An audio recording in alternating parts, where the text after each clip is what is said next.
Welcome to Granbelm episode 12. Before we even get started, I think right off the bat we have to mention that this show has been something of a bolt from the blue. We haven't really seen many people talk about the show in kind of the positive light that I think it deserves.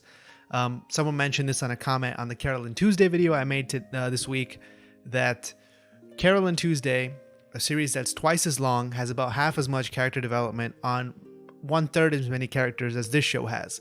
And I finally found the reason for it. This show is written by Yuki Hanada. You know, Juki Hanada. She wrote like Place Further Than the Universe, all these famous shows. She's like a very well-known writer of shows that deal with this kind of character development stuff. So I feel like we can't dismiss this show as much as people are even willing to dismiss it. And it might be the magical girl, character drama that we've all been waiting for the past couple of years. Now, that being said, I haven't watched the episode yet. I'm going to watch episode 12 in a moment, but we don't know if this is going to be the last episode of the show. On any chart, it says it has 13 episodes, but on Wikipedia, it says there's only 12 episodes. Now, I don't know if this is going to be the last episode or not, so I thought I'd just get that out of the way before we get started with this, because I do genuinely feel like this show is one of the better shows this season, probably one of the better shows this year even. In the way that it just has so many characters that are developed so well, and all of them have their own clear, distinct, important emotional arc that happens, and it all plays into the story in one way or another. And I just feel like they did a very good job just hitting it out of the park with this character drama and making us actually feel something for every character in the show. Even if they're only in it for a couple of episodes and they eventually get written out or get pushed out of Granbelm by some events that happen for them, or their emotional arc gets completed in the show, we still feel something for them no matter how insignificant they are. Does it help that they're exquisitely designed and that their character models are amazing? That helps. Character designs, I'm sorry. We got video games on the mind for some reason. Their character designs are great. That also helps. Yes, it does. They all look visually distinct, but familially, coherent. So they'll be like Kohinata and Mangetsu look similar because they're from the same family, but they're different at the same time. Then we have all the Nene sisters who have the same color hair, but other than that are like completely different from each other. I just feel like the show is so well executed and so well done that it really is not getting any credit at all. I've been saying that for a long time, and people are quick to dismiss the show, but I feel like if you gave it a chance, if you watched it, I'm not really even that into magical girls, to be completely honest. I don't really watch magical girl shows like that. I haven't watched any of the legendary magical girl shows that mostly exist, but I still like this show. Now, what does that say about this show? I feel like if you watch this show, if you give it a chance, it's going to be easier for you to come to grips with the fact that it is actually a good show. It may not be for you, but it is a good show nevertheless. It's well executed, well written, everything. So without further ado, let's get started with episode 12. I feel like I have to talk about that every time we talk about the show. But the rest of the episode will just be about the show's merits. So no more, soapboxing. Without further ado, let's get started.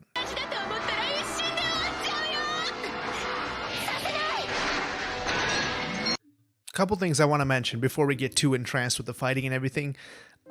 This show does a really good job of establishing the stakes and everything. We already knew about that, and every episode we get a little drip feed of the things that we think are really important, like where magic comes from, where magic is eventually going to go, and the history of the magical families and everything. And they said in this episode, people are kept alive by the sun, mages or witches or whatever it is are kept alive by the moon, and also They always tell us about the Magio Conatus, it's this thing that has all the magic in the world, and previously I've expressed some kind of confusion about what exactly it is and why it contains all the magic if people are able to use magic in the real world, and we haven't really gotten any answer about that definitively.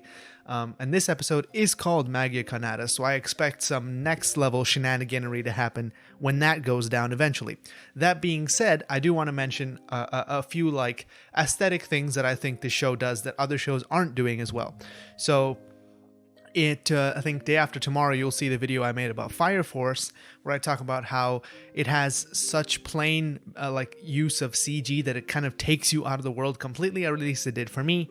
And in this show, I haven't experienced it once. This show has shown us various backgrounds, and all of them have been done in 2D and just animated extremely well, or the backgrounds have been drawn extremely well. But what I wanted to say was even the mechs are done in 2D, which is something they could have easily, skimped out on and just gone for 3D mechs.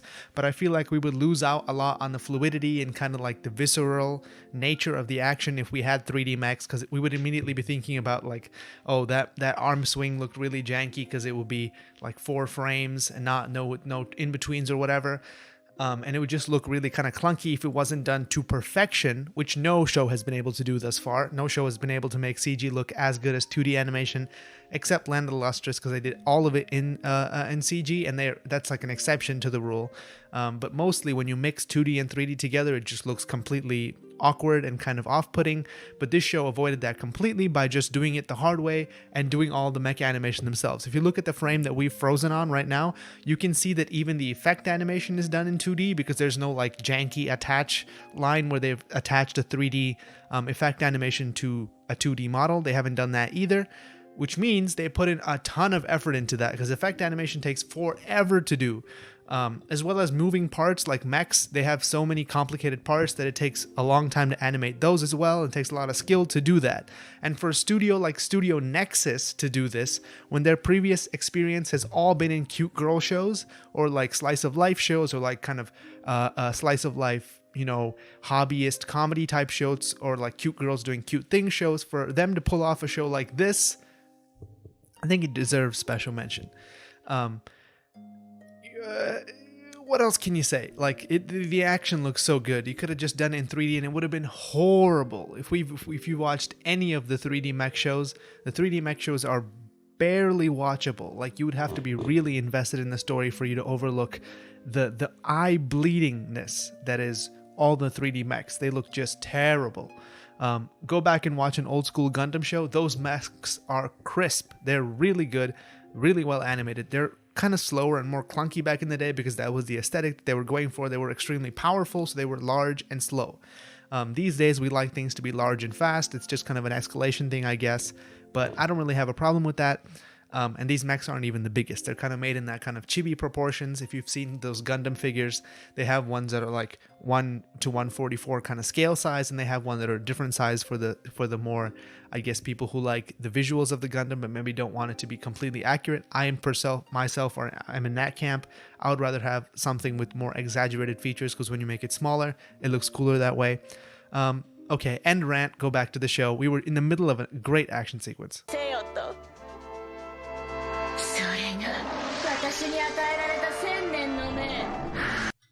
Oh my god, okay, so finally we get the fact that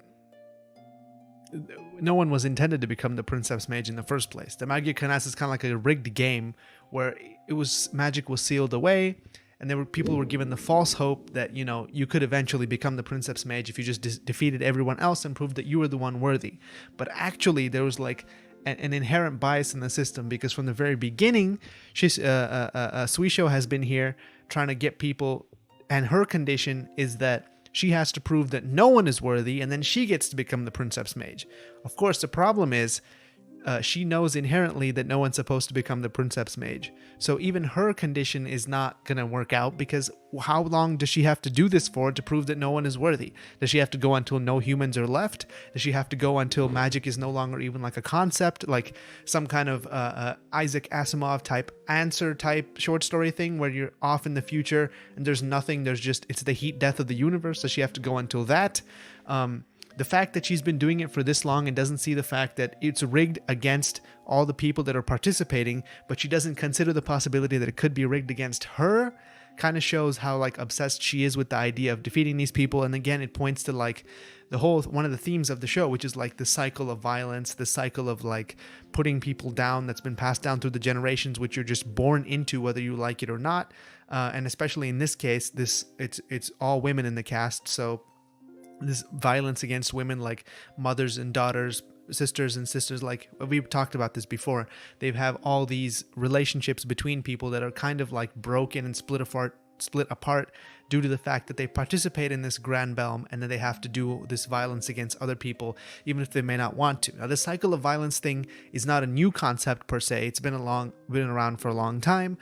Even in like a manga like Vagabond, it talks a lot about the cycle of violence. You kill someone, so someone they know kills you, and then someone you know kills that person. It just keeps going on and on. But primarily it's like a shonen or like seinen or like male focused narrative. It's not really a female centered narrative like it is in this show, and I think that's what makes this show unique, because by approaching it from that angle you also can tackle other things that we kind of get left out in these male-centered narratives, like the emotional impact of things and like the societal impact of things and how it affects people's families, and not just families in the sense of women and children, but also like brothers and sisters and like siblings and all of this stuff that we normally don't see in these cycle of violence narratives or like cautionary tale type deals.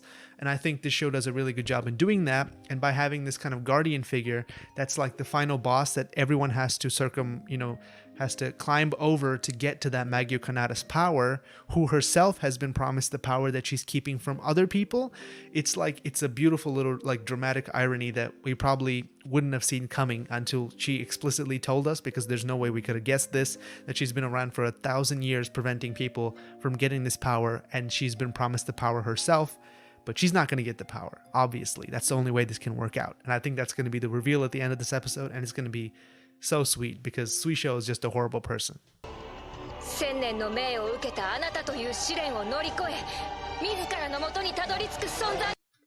Oh, come on, Ernesta. You can't do this. You can't beat logic with logic. She's like, oh, you think you're going to be the Princeps Mage? You think you're going to be the next, one who's beloved by Maggie Kanatas? Guess what, bro? It's been 1,000 years you've been winning this, and you still haven't won it, which means you started off in the bad place, in the sunken place. You're never going to make it to the light. Maggie Kanatas already knew that you weren't worthy, but it also knew that you were really powerful, so it put you out there to be defeated by someone, and that person would be the person who eventually became the Princeps Mage.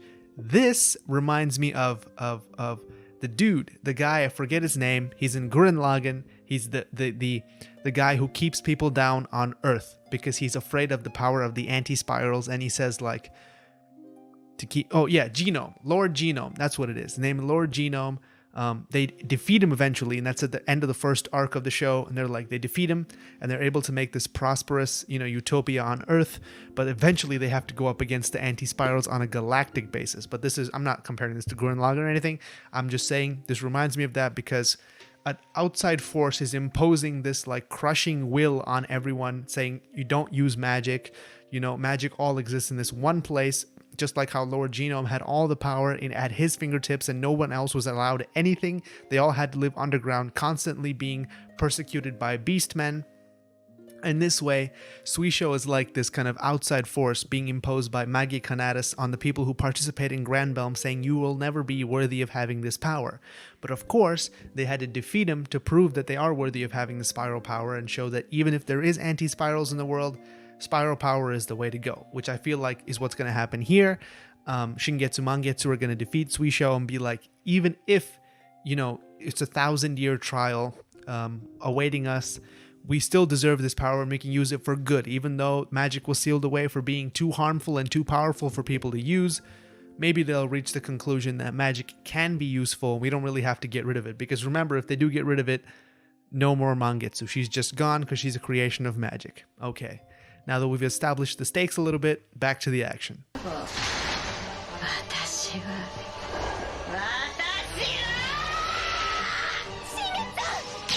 Another thing, not only is Maggie Kanatas this kind of like weird oppressive force that's keeping magic from people, it also plays people off each other just for fun. It seems like, I don't really know what kind of pathological brain resides in the Maggie Kanatas, but to have people just play against each other, it feels like some puppet master like setting up people, making them more powerful, like bestowing them with magical blessings to be like, maybe you'll be the one who knocks off my guardian, and then like setting them up for years and years, and they get up just to ultimately be defeated, like to enjoy that pain of all this hope and all these dreams going to nothing after you've built them up for so many years.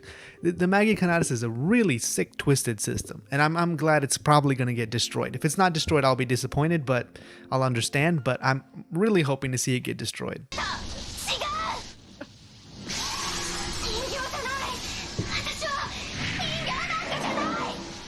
I'm loving this, by the way.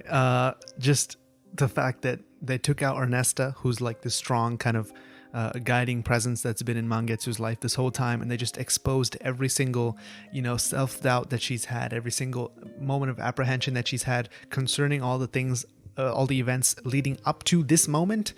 We saw her hands turn into those doll hands.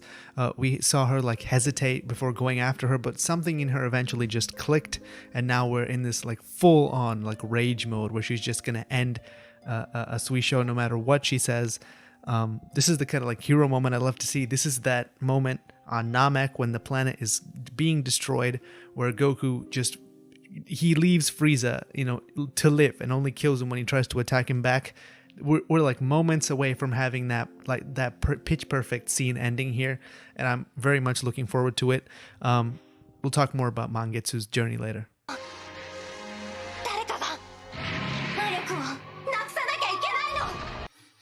Talk about Ghost in the Shell. The system's going to be brought down by something that it created to test someone who was going to take over the mantle. That's so perfect. That's so perfect.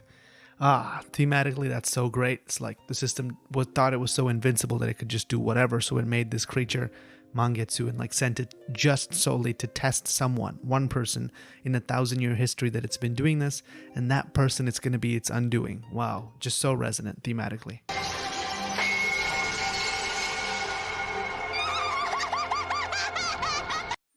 That was too much for me. That was way too much. Oh, God. Oh, emotional overload. Oh, so the character that we've spent nearly like 4 hours with, 5 hours with, this whole time, Mangetsu, who's like the emotional core of the show, who's been carrying everything thus far. Everything has been resting on her shoulders. She's been like that light of positivity. 5 seconds ago, she was talking about how the world, even if it's flawed, is worth experiencing just because of all the positives that reside within it. Even if there are negatives, it's fine because the positives outweigh the negatives, and you can't just have good without having bad. And she's like out here trying to, fix the world by removing this thing, this object of desire that's like pulling all wills toward it in kind of like a One Ring kind of way.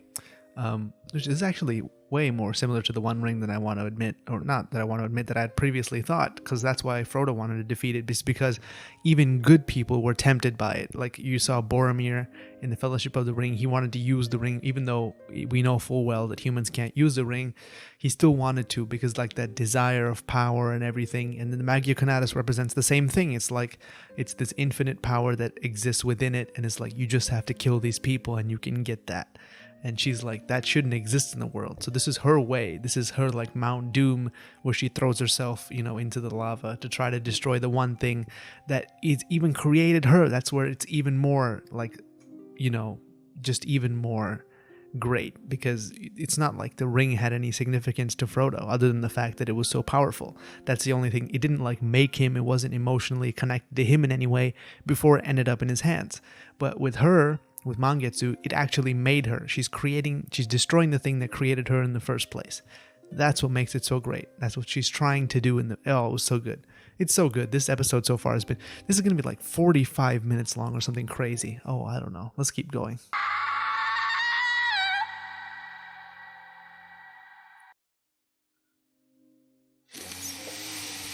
Let's just soak that in for a second. Oh my God, that episode was good. Okay, so remember how I said this show was going to be determined, or like how good it's going to be is going to be determined by the ending? I don't think you could get a better penultimate episode than that. That was pretty much perfect. It struck every single emotional chord that it's been setting up this whole time. Mangetsu, reckoned with her creation as a doll, and she said she's already done this, but she said it's worth living anyway. And last episode was that like pit of depression where she was just like, I don't want to do this anymore. And this episode was her taking, control of her own narrative and being like, regardless of what you tell me I am, I'm going to show you what I am. And then she just tries to destroy this Magia Conatus, and by creating this window for Ernesta, she sacrificed herself. And it was just so great. The music was perfect. The voice acting was perfect. Just the whole animation, everything. It was just all came together to create like this supernova of like just intensity. And I couldn't even take it. It was insane. I don't even know what they're going to do next episode. It's going to actually be crazy. Like it's actually going to be nuts. this show has just went to another level for me, just because when things end well after they've been set up for so long, I feel like it really just steps it up a notch. Before this show was kind of like, it was meandering. It was well paced in the sense that we got the drama, we got the action, and everything was kind of just ladled out in little servings. But when it comes together this well, I don't see how you can deny the show. I know I said I wouldn't talk about that, but it's really good. Like, it's actually really good. Someone mentioned in a comment yesterday, talking about a episode review I did a long time ago, how this show is like one of the best of the past 10 years. I don't know if it's one of the best of the past 10 years, but certainly one of the best shows of the past couple of years for sure. Especially in terms of what it's trying to do. Like, it sets up all these themes of like a desirable object, like this unobtainium that you have to overcome other people to get to, but really it doesn't even want to be, possessed by anyone. It's really like the One Ring in Lord of the Rings, but just taken to the next level, because everyone in the world knows about it and they all have a chance to get it. It's like a raffle ticket type system. You go and you enter your name, and you could be chosen or you could not be. And we learn at the end that the raffle is rigged. Like, there's this person who's been winning all these years, but they still haven't gotten the prize. And this, we've come to now rig the rigged. Like, we've come to fix the system itself and remove the raffle as something that people want. And it's a very base analogy to make here, but I feel like it's pretty good. Whew. What an episode. Oh, I was trying not to make these longer than the episode itself, but when you get to the final episodes, like, look back on the Sarazanmai episodes, those got really long towards the end. Okay. I might just stop there, because if I keep talking about this, I'll just keep going on forever. We didn't get much Shingetsu in this episode, which is obvious for a reason. They were setting up Mangetsu's death, but what a like perfectly executed death. I mean, if you're a writer or anyone watching this is how you do a death of a character. Like, you don't just do it in passing to set up the power of a different character. You have to have them like realize their emotional arc, and if that ultimately leads to their end, then that has to be the way that it is. That's the only way that you can justify a character death, and that was a great way to do it. So I don't really know what else to say. I'm kind of out of words at this point. I know, shocking, right? Anyway, that was episode 12 of Granbelm. Come back for next week, the finale. It's going to be actually insane. Okay, I'm done. Like, comment, subscribe, all that good stuff, and I'll see you in the next video.